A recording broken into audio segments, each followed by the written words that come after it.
Here are 4 things that school does not teach you that are making you get left behind right now. Number 1 is people skills. If you happen to be a pretty social person, you're probably gonna pick up a fair amount of people skills throughout your school years. However, there is no real effort put into teaching people how to grow good connections and relationships with other people. The traditional education system focuses more on listen, do as you're told, and get good grades approach, which unfortunately is a huge disservice to so many students. If I've learned anything in almost 7 years of being in business, it's that grades and the piece of paper that you fight so hard for don't actually matter that much. And don't get me wrong, that's not a blanket statement for everything. Like if you're a surgeon or an engineer, if you have a career where people could potentially die if you mess up, you should be well educated and have a lot of really good practical knowledge on what you're doing. But what I am saying is that for the majority of people who attend school, learning how to make friends, build relationships, communicate well with others, and become a likable person is going to serve them much more in the long run than whatever mark it is that they got on their final. Understanding that who you know and how good you are with people can get you almost any place you want to be in life. It's very, very important to understand that. You still have to be able to bring value to the marketplace with your talents and your work ethic, but knowing the right people or being able to get to know them is going to produce way more opportunities for you in life than just showing them the grades or the degree that you got. The next thing school forgets to teach us that slows people down in life is that failure is a good thing. Think back to when you were in school. You handed in your exam the day before, and now the teacher was walking around class and handing out all the exam marks. You got yours back and you realize, oh man, I didn't do so hot. The teacher looks down at you and says, hopefully you can do better next time.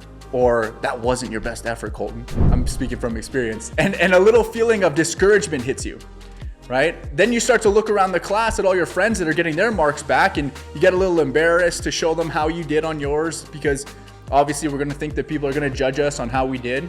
You get home at the end of the day and your parents ask you how you did on your test. The discomfort really starts to set in, knowing that there's probably gonna be a little bit of a punishment for not studying enough, or you didn't give it your best effort.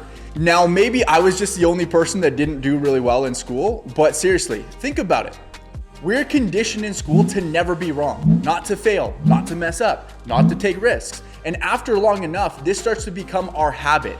Being so scared to fail at something that we let it paralyze us from trying to be great in life. In reality, failing is one of the most important ingredients to the recipe for success. If you are so scared to fail, most people will never even start. And whether it's a new business or a promotion you're fighting for at work, or hitting a personal best in the gym, or even just wanting to do your best at one of your hobbies, don't let the fear of failure stop you. Because when you fail, you learn. You learn what not to do, how you can do it better next time. With every failure comes an equal opportunity to get better. The third thing that school doesn't teach us that ends up hurting people the most long term is financial literacy. I want you to think about this. We go through 12 years of grade school and potentially 2 to 8 years of post-secondary. And aside from using nickels and dimes to do basic addition and subtraction, we are never taught. We're taught nothing about money, and it's mind-boggling to me. Personal finance is one of, if not the biggest area that families struggle with in adulthood. So why don't we learn good money habits, or at least a basic understanding of money in school? Honestly, I don't really need to know SOHCAHTOA for the rest of my life. How about teaching me how to budget properly for my expenses, or the time value of money, or how to use credit the right way? Help me understand the difference between buying an asset versus a liability, and what accounts are available to people, or how investments actually work. Like, teach me something. No, instead they want to teach us how to memorize a bunch of crap that we are never going to use again in our lives. And I get passionate about this subject because I'm the one with my career that sits down with families 20 years later in life, and they've been given almost zero guidance around money, and now they're so scared of what their financial future is going to look like, when just a basic understanding of money through school would have helped them so much. And the vast majority of Canadians would live a much better, much less stressful life if we were teaching that in school. And finally, the last thing that school neglects to teach us is the difference between employment and entrepreneurship. Now, I debated whether or not to touch on this one because a lot of people on both sides can get pretty heated, I'm not gonna lie. So what I'll say before I get into this is that you need to decide what's best for you and your situation. Not everyone should be a business owner, and not everyone should be an employee. Decide what's right for you. However, in my opinion, I don't believe school teaches us how to prosper in life. I think it teaches us how to be a really good employee.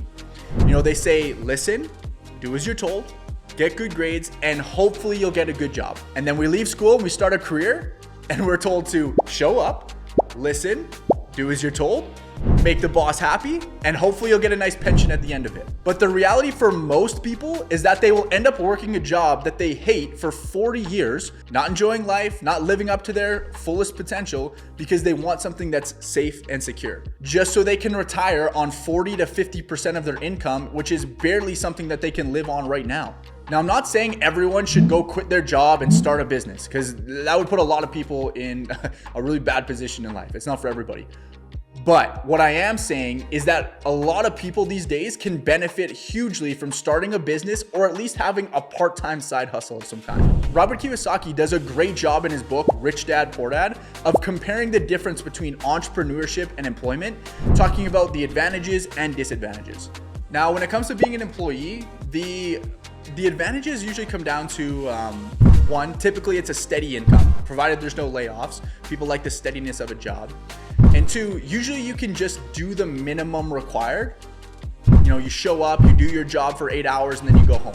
There's no more thinking about it. And for some people, they really love that. That's important to them. And that's totally fine. And those are a couple of the benefits. But on the other side of things, being an employee typically comes with the least amount of control of your time, right? When it comes to days off, your work schedule, vacations, family emergencies, family celebrations. I can't tell you how many people I know that have missed Christmases or birthdays because of their job, right? And you often have a cap on your earning potential, and will end up hitting a glass ceiling at some point where you can't progress anymore unless somebody dies or retires. And typically employees are paid less than the owner, but they're actually taxed more than the owner is when it comes to an actual percentage of their income. So paid the least, taxed the most. When I started learning that, that's what started to make me want to switch over to being an entrepreneur. Now, being an entrepreneur also has its challenges, right? Like everything. Some of that is there's no guarantee in your income. You're working for what you get. Typically requires a large amount of work upfront, usually having to put in more work than the average person. But what it allows you to start creating on this side is something truly amazing, an uncapped earning potential, where you no longer have to put a cap on the kind of lifestyle you want for your family or the experiences you want to have. The ability to actually control your schedule and your time and do things on your terms when you want to. Or how about being able to have tax deductions and business write-offs? This alone is huge, and would honestly, for most employees, make having a side hustle or a side business a no-brainer just from a tax perspective. It huge benefits to it. But how about being able to build a legacy that you can pass on to your family? You're putting your time and your effort towards something that is yours. It'll be for your family, not somebody else, not your boss. Your family will get it at the end of the day. So here are a few things that I think school doesn't do a good enough job at teaching people. I would love to hear in the comment section, what is something that you've learned later in life that you wish you learned in school? And as always, if you found this video helpful or valuable in any way, please like it, share, and subscribe to my channel for more content to come. We'll see you on the next episode.